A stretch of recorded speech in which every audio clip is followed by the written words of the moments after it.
owner, or maybe the owner before that, had a stereo system in it with amplifiers and all that kind of stuff, and they ran their own wires for the speakers, obviously, from the, but they thankfully they kept the stock speaker wires, and so I had to take them both off, get rid of the wiring, and then make sure that the stock wiring was still there. I have to check these because I don't remember seeing the stock wiring, and I had to get some new pigtails because those were missing. So pretty straightforward. You can get them off of Amazon, so that's cool. Show a glimpse video of that I soldered them all together, but I just wanted to make note of a couple of things.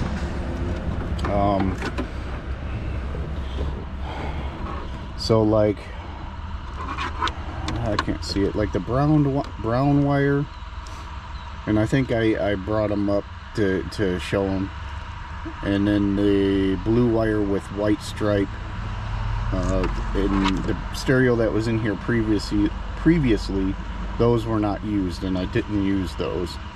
Now the instructions for the wiring harness to the Jeep talked about just a straight blue wire, and there was no straight blue wire in here.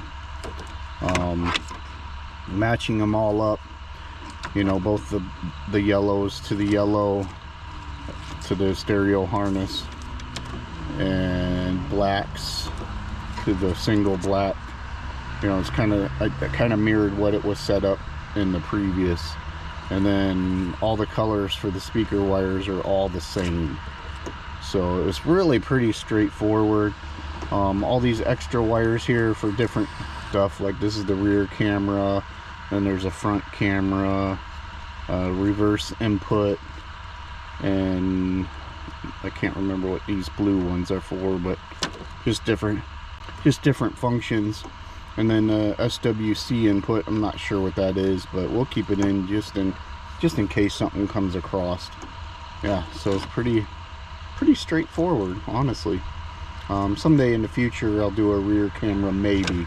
I don't know if I'll get that in depth, because these TJs are small enough that you can see around you pretty good. So that's the wiring harness and that.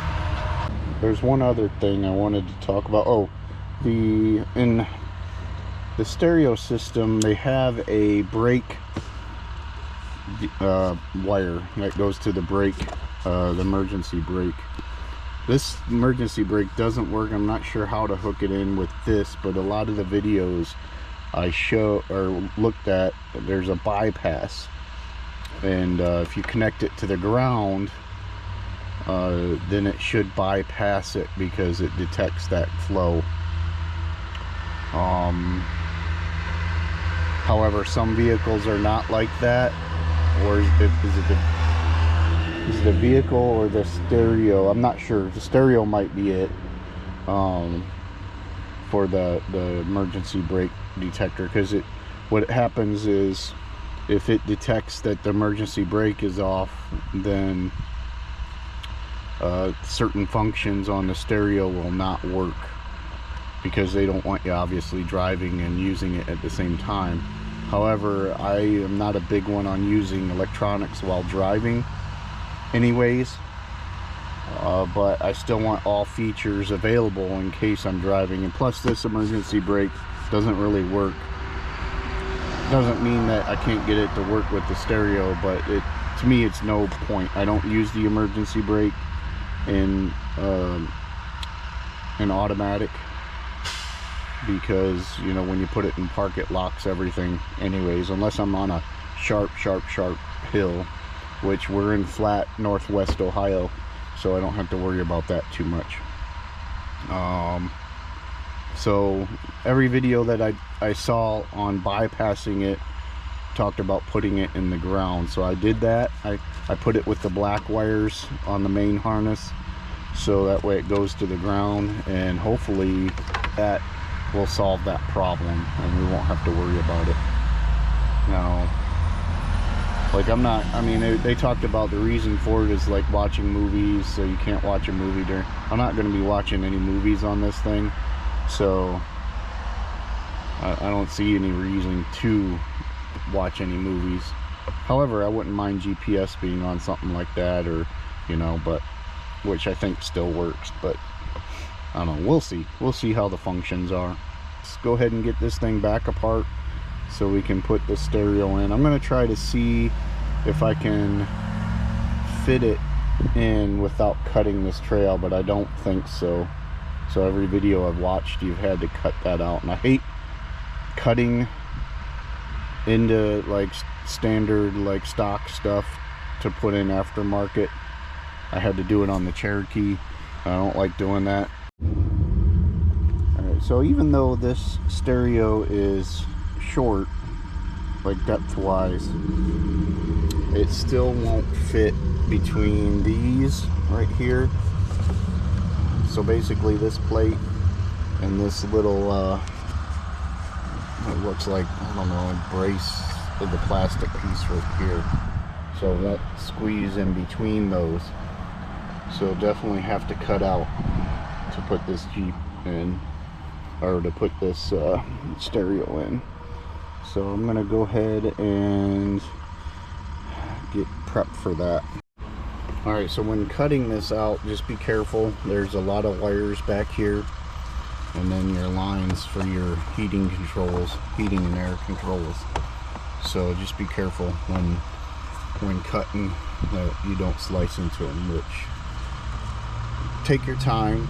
It's not a rush. That's all I can say. Other than that, like, I didn't hit any of them. I'm just telling you to be cautious just in case. So I think this is gonna work perfect. So as you can see, it's gonna sit about right here. And another thing is this stereo comes with like a trim. You can go ahead and take that off because this screen fits perfectly in the double din replacement that we got. Alright, so it looks like I've got it perfectly in the square, but I need to bring it out some. Alright, so I think this is gonna work. I mean, I could probably mess with it to bring it out just a tad, but this is still doable. So now I'm gonna take everything out, tighten everything down. I'm probably gonna add a third little screw to the device, and then I'll show you where I placed them, because that might, like, if you like this type of setup, then you can see where I placed the screws. Alright, so on this particular model, so this screw all the way to the front can kind of be your set screw. You put it in this slot and all the way to the back, and that'll get it in about the position you need. And then I put this fourth one in there just for shits and giggles, just extra security, because these things don't have the greatest suspension, so it can be a little rough. And then basically mirrored on the other side. So now let's get this all connected and put in, and I probably should test it. I don't know. Actually, let me get the speakers in first, and then I'll test it all out.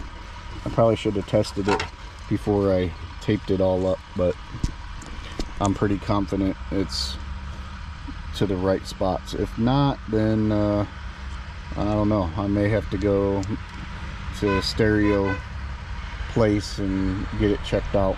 So I don't know, we'll see. So but I'm pretty confident that it's all wired right. All right, let's try this out.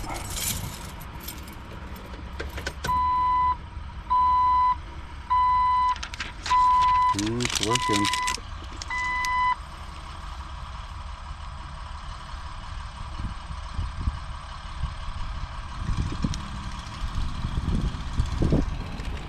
Watching video while driving is against, I don't know, didn't give me enough time, so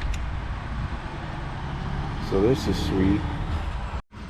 Alright, so I hooked in my Android Auto and it's actually working pretty good. I have this driver's side speaker isn't working. I tried playing with all the connections, so there's probably something wrong with the wire. So that's a huge project in itself, just running that wire. So I guess I'm gonna run it off of one speaker for now, but at least it's something.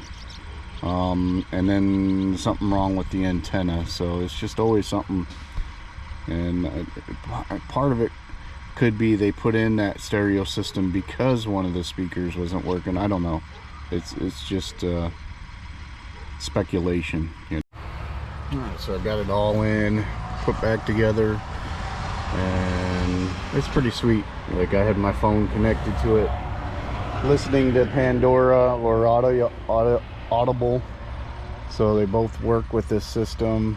Obviously with the Android Auto. So yeah, that's sweet. Now if I can just get this other speaker, and then I'll go ahead and probably order or look into getting 2 speakers in the front, so maybe have more sound in here than just one speaker. I was gonna just have the 2 in the rear, but since one's not working, I gotta have a little bit more sound in here. But anyways, I'm happy with it still. Just a couple things to iron out, like the antenna and all that shit. So all right, thanks for watching.